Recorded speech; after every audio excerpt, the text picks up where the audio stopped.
President Muhammadu Buhari made the statement in an interview shortly after he returned to the country from his 10-day vacation in London, where he did say that he will jail more thieves. The People's Democratic Party, in his reaction, welcomes the president's renewed declaration to jail treasury looters, but challenged the president to show integrity by starting with immediate investigation and prosecution of his allies. Now, the federal government's anti-corruption drive and his resolve to fight this squarely and fairly has always been scrutinized. What is the anti-corruption profile of the government, the gain power promising to bring corruption to his knees? Let's get some reaction or some more from the president's spokesperson, Mr. Femi Adesina, joins us from Abuja studio. Thank you so much, Mr. Adesina, for your time on the program tonight. A lot of criticism about what the president did say when he came back. In truth, what are the plans of the president? Does he have something close to his chest that is perhaps going to be working on immediately as he resumes? Thank you. Well, talking of criticism, you know, some people will criticize anything. There is an English word which is cavilling.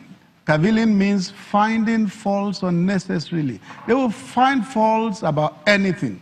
If they don't have something to fault, they will begin to fault themselves. Therefore, it doesn't worry us when we hear people like that, because even if they mistakenly get to heaven, they will find fault with God. It's typical of some human beings, and we have plenty of them in the country. But we are also glad that we have many more, a lot more, very many multiples in millions and millions who know what is going on and who appreciate the president. Talking of jailing thieves, it's only thieves and potential thieves that need worry about that statement. If you are a thief, yes, you have every cause to worry. If you're a potential thief, you have every cause to worry. Because now in Nigeria, there was a time stealing was not corruption, but stealing is corruption today. And if you are caught in corruption, you will answer. Therefore, they have every cause to worry. Why will the president say or renew his effort at fighting corruption? Nigerians know that this is perhaps pivotal for his government, considering that that was one thing that he promised. Is it that he felt he's not done well enough? That's why he's renewing it, or what exactly are his thoughts? The war against corruption is work in progress. It's a war in progress. It's beginning. There is a lot still to do. And the president will take that war very, very far. Remember when he got back to the country after his medical vacation last year, he said he was rededicating himself to serving the country. And what are the three main things on his agenda? Unite the country, secure the country, fight corruption, and revive the economy. So if he comes back like he did yesterday and reiterates the war against corruption, there's absolutely, absolutely nothing wrong with that.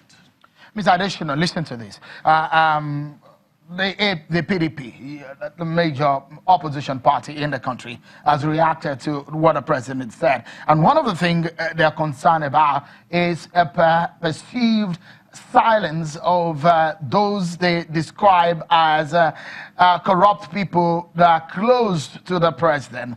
Those are their concerns, and they're saying that the president is not doing anything about that, and they're also even worried about what they call the fact that the APC, the other party, ruling party, is the one dragging the anti-corruption agencies to fight perceived enemies of government.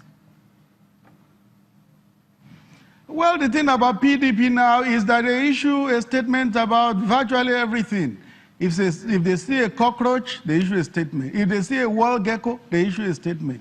Therefore, they are not to be taken serious.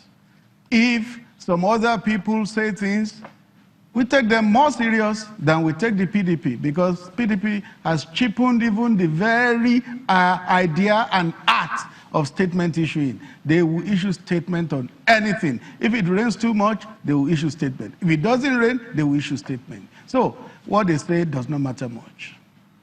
Mr. Adesina, perhaps you will consider some of these reactions to the anti-corruption war. And I will quote about 3 or 4 authorities or Nigerians who have reacted to the anti-corruption war of the president. Chief Olufalaye said, and I quote, he is reported to have said that Buhari's anti-corruption war is selective and getting out of hand. End of quote.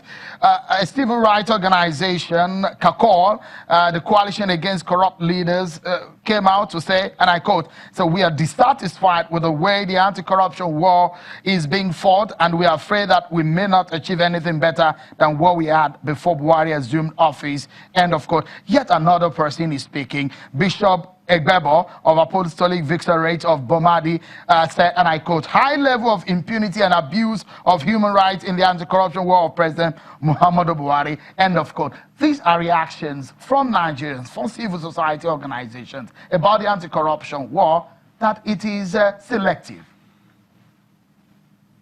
Thank you. Well, you know, Chief Olufalaye is a politician. He runs a political party.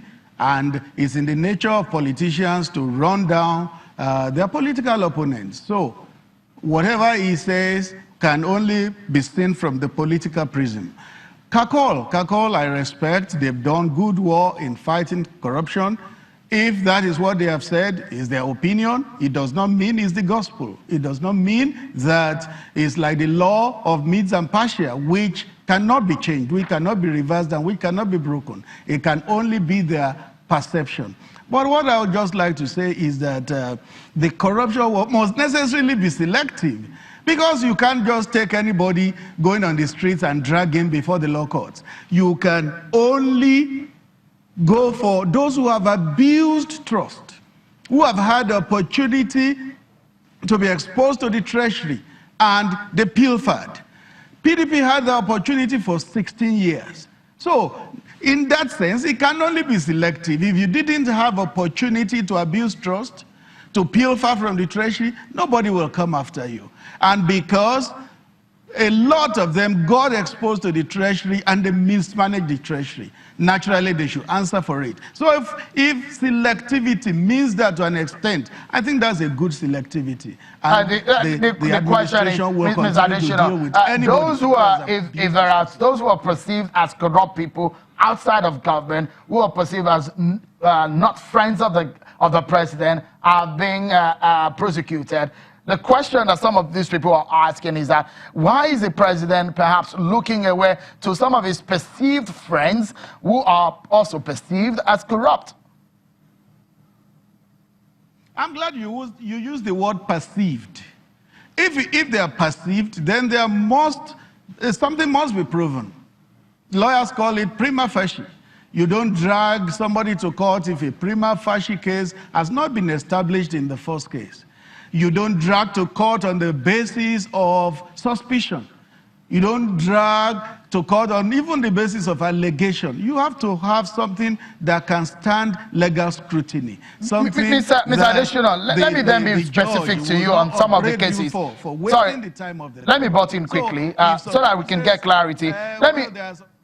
Let me ask you some specifics. There are allegations of the grass-cutting scandal, which hit the office of the former SGF, Babachi Lawa, leading to his removal from office. The issue of Mr. Maina, the man at the pensions office who also left.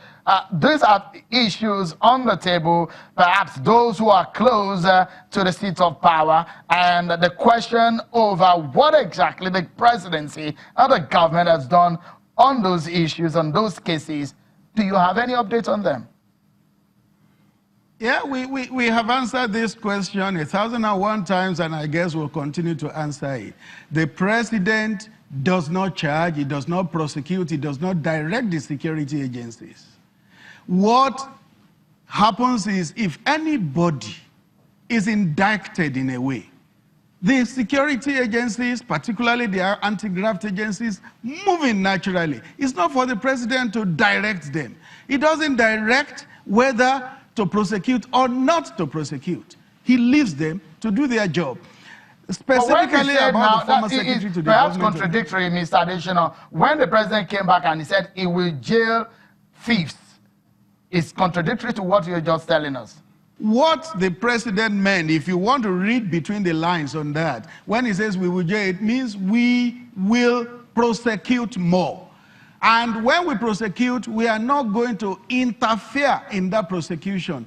Whatever the court pronounces, that is what will happen. You know, the tendency is when you are in government and anybody that belongs to your party or your loyalist is hauled before the judiciary, the executive interferes in it. So what he's saying is that we will not interfere in any case. All right. If a man deserves to go to jail, so be it. And if the court frees a man, so be it. That is what the president's statement can be interpreted to mean.